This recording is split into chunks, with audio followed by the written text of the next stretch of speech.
Well, hello there everybody. Thank you for clicking on this video.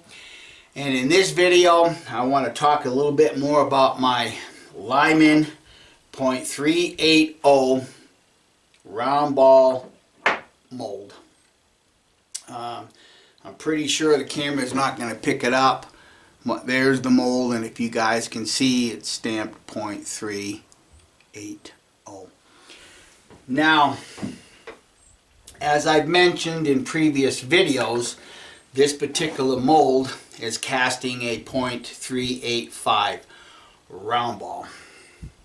And that's the best that my eyes can see on my dial calipers. So I have my digital dial calipers, and I'm going to be showing some numbers, and I'm going to be talking once again about lead hardness, because there seems to be a thought out there, and I don't have anybody particularly in mind, because I actually did a video a while back talking about lead hardness, and it's breezy out there, so if you kind of hear the breeze a little bit, you'll understand why I'm inside the shop.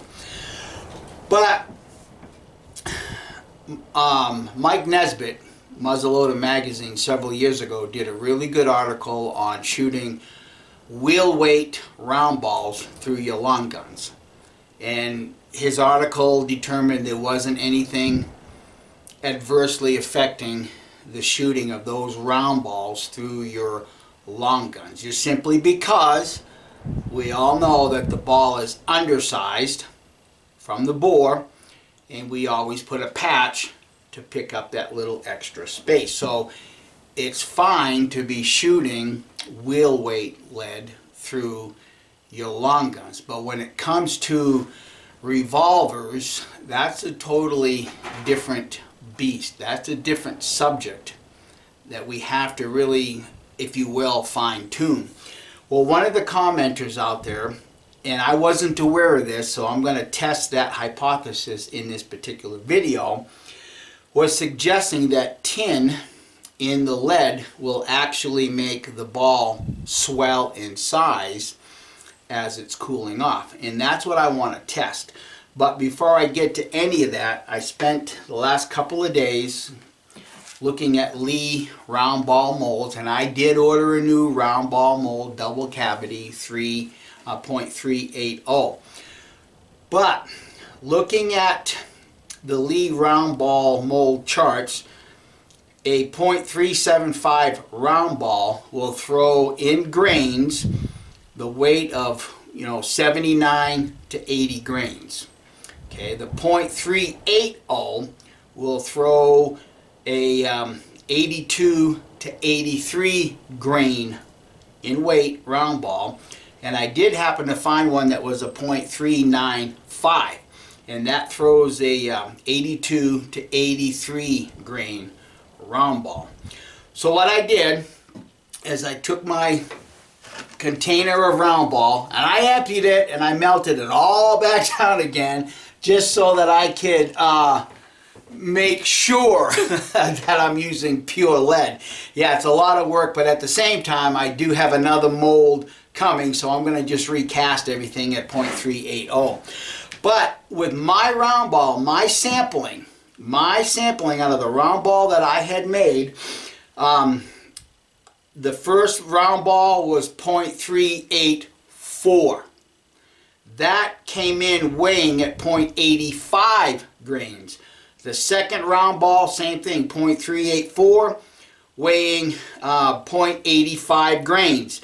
The next round ball came in at .384, but that ended up weighing 84.5 grains. Now, I don't want to split hairs, but these guys that shoot on a championship level, that .5 is going to make a difference to them. To me, it doesn't. But then the fourth round ball, that actually mic'd out at .383, and that actually came in weighing at 82.3 grains. Smaller round ball, you would expect it to weigh less. And then the last one, once again, came out at .384, and that weighed 84 grains. So the random sampling maybe one or two of those round balls did have some tin in it, which caused it to swell. That's the hypothesis. But I have my Lyman mold pulled apart, and what I'm going to do is I'm going to show something here. Okay, here's my dial calipers. They're set at 0. What I'm going to do, let me turn them on here. Okay, what I'm going to do is I'm going to take this portion of it, because this is the depth gauge, and I'm going to get that right into the center of the round ball as best as I can and give you the reading, 1.93. If this was a truly .380 round ball, this number should read .190. Do the math. But the depth of this half is 3 thousandths deeper. Now I'm going to do the same thing with the half that's got the sprue cutter on it, and if I can get it right dead center, I'm working, try to get it dead center, it feels like it, come down, touch, 1.86, but I did rock it because I didn't come down perfectly straight. Try that again. 1.90. So I've got one side of my round ball that's perfectly cut to the depth, and then the other side is cut 3 thousandths deeper. Okay, so I think we can appreciate that even though Lyman puts out a relatively good product, there are some variances in them. And I'm sure that if I did that again with the block with the sprue cutter, they're again trying to find dead center. That's matter of feel. 1.86. So I wasn't all the way down. I'll do it here on the side of the bench. See, at 1.85, get even lower. So I'm not dead center in that ball, the cavity. 1.97. Okay. You take the 1.97, what I had the first time, 1.9 something. There again, I'm sure someone's going to say, well, that's not the best way of doing it. Okay, fine. I'll take that challenge, because I'm going to melt some lead and then I'm going to cast some balls. Okay, but before I get to that, if you go to the channel, The Old Ranger, he actually does some measuring of some Hornady .4451 and .454 round ball. Brand, swaged. Okay, now this is a .490 round ball, so even swaged. Whoops, let me zero this out.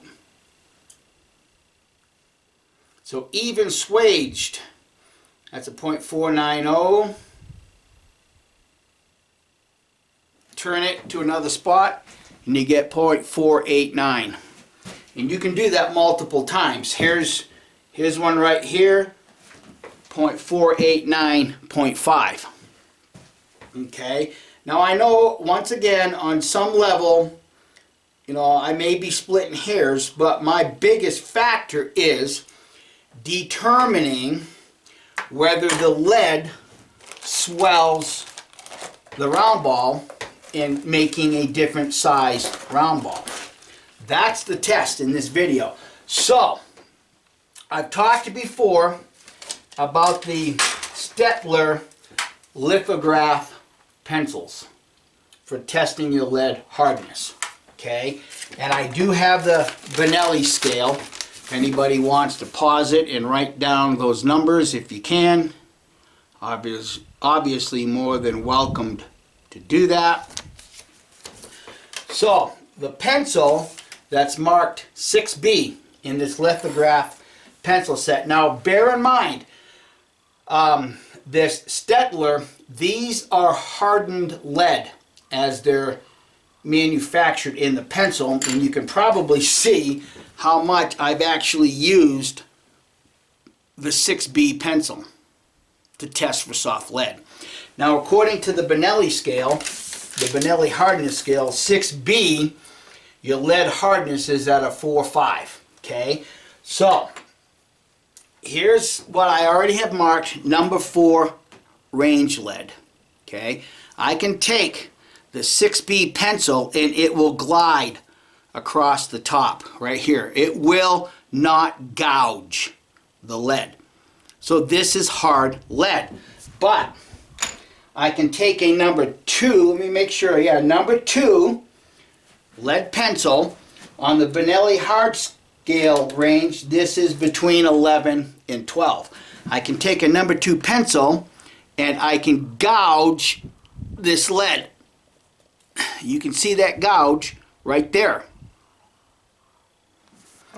So this is what you would typically use as range lead. Now I cast .380s and 9mm for my modern day handguns, and I use some of this in my 44 Magnum Rossi R92 lever gun. Okay, so the other day when I went through and recast all that round ball, put it in molds, I got my number 6B lead pencil out and I've got it marked soft lead. And I'm going to take it and I'm going to gouge. See, I'm actually gouging it. You can see the gouge right there. That tells me on the Benelli hardness scale that this is a 4-5, which is soft lead. Now, what I'm going to do is I'm going to fire up my burner, and I'm going to first melt the soft lead, and I'm going to cast a half a dozen round ball with this.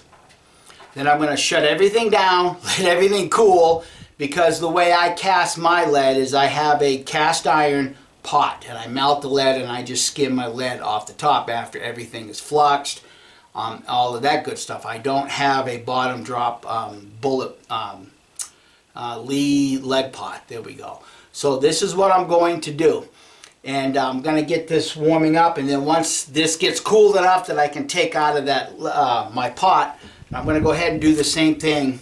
I'm going to cast a half a dozen round ball out of this range lead, and I'm going to let them properly cool, and then we'll measure them and see if there's really any swelling in the round ball size as they cool or as they get cold or something to that effect.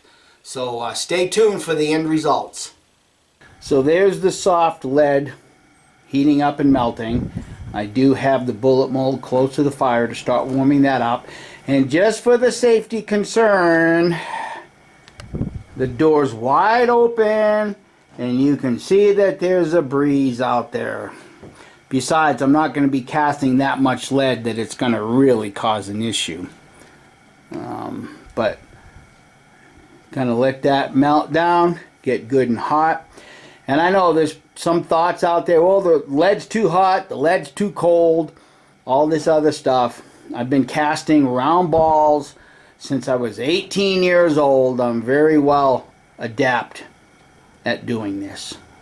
Now, even though all of this lead has been properly fluxed, I'm still going to flux this when it gets molten with some beeswax, just to get out whatever little bit of impurities just may still be left behind. And just in case you don't know, this is kind of an FYI, I have a glass jar there. That glass jar has some charcoal in it. That's actually the barberry, which is what I'm not going to use anymore, but charcoal like that does make a very good flux. I know beeswax can be hard to get. It's quite expensive depending on who you get it from, but as an alternative, charcoal does make a good flux for fluxing lead, and typically that's what I do to flux my lead. Okay, so you guys can see the top of that lead. It's clearly marked number 4 range lead. So I'm going to let that melt down, and I'll cast 6 round ball and we'll take some measurements. And I did have to close the door. It's a little bit too breezy. Having that soft lead, trying to melt it with that open door was just taking way too long. So just in case somebody might be thinking, I am dropping the round ball on some folded canvas. That would eliminate any chance of me taking a measurement, say perhaps on a dimple. So some of you might be curious as to what the lead tin ratio would be in 4B, which is your range lead, which is on the BHN scale 11 to 12. Well, I don't have that written down right here because the gentleman that provided this didn't have that. But if you take a look at the 3B, which is number 10 on the BHN scale, that's actually 20 to 1, which is for every 20 pounds of lead, there's 1 pound of tin, which is actually double of what your 5B is, okay, which is 7 to 8 on the BHN scale. Now, what I do have down here on the bottom that was provided, your cowboy loads, your cowboy lead, you know, you can go buy your cowboy loads for Colt 45. Sometimes you can even get them in your 44 specials. Okay, that on the BHN scale is 11-12, which is 2B, which is your range lead. Albeit, that's too hard. That's too hard for these cap and ball revolvers. And in my mind, okay, in my mind, a 5B 7/8, which is a 40 to 1 tin ratio, may not be as hard or as troublesome as some might think. But that number 4 range lead is getting melted down. I'm going to go ahead and add some flux to it, and I'm going to get the 6 round ball cast.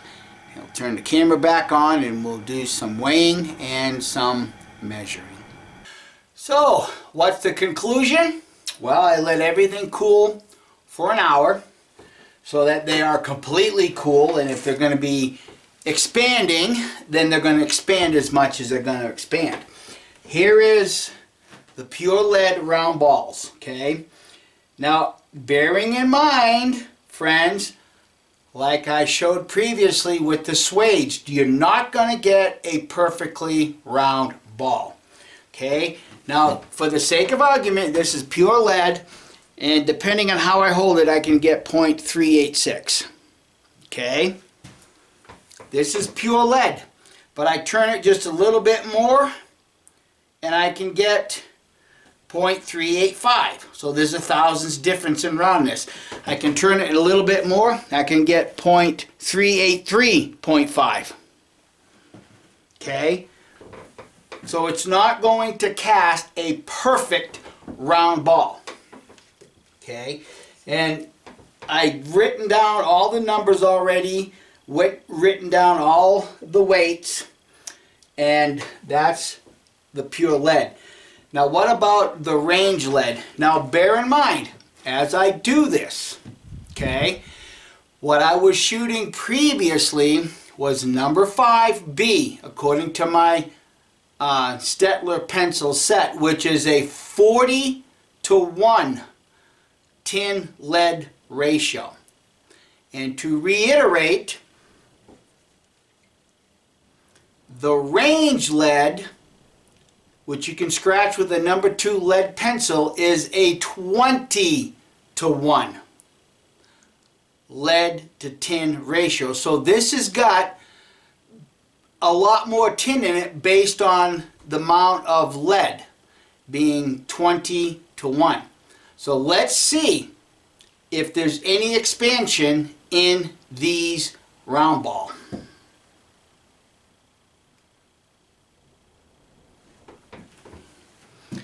.3845. Going to turn it again a little bit. .385.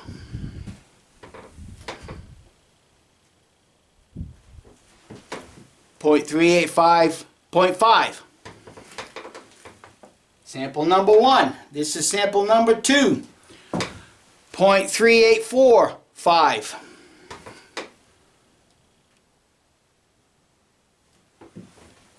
.385. Okay, I'll give you one more and then I'll go through all my numbers with you. .385. Now again, just to reiterate and to emphasize, this is range lead, and my number 4B Stettler pencil scratches this, and it's supposed to be a 20 to 1, well actually a little greater because that's 3B. So what I'm doing is I'm just playing off of the 3B, which is a 20 to 1. You can expect a little bit more lead to tin ratio, but the point of this entire video is showing, does tin in your lead round ball cause them to expand? Right now, my answer is no. So I wrote everything down, and I'm just going to go through the numbers, and I weighed everything, okay? Now this is the pure lead round ball. The first round ball mic'd out at .384, and it weighed 85 grains.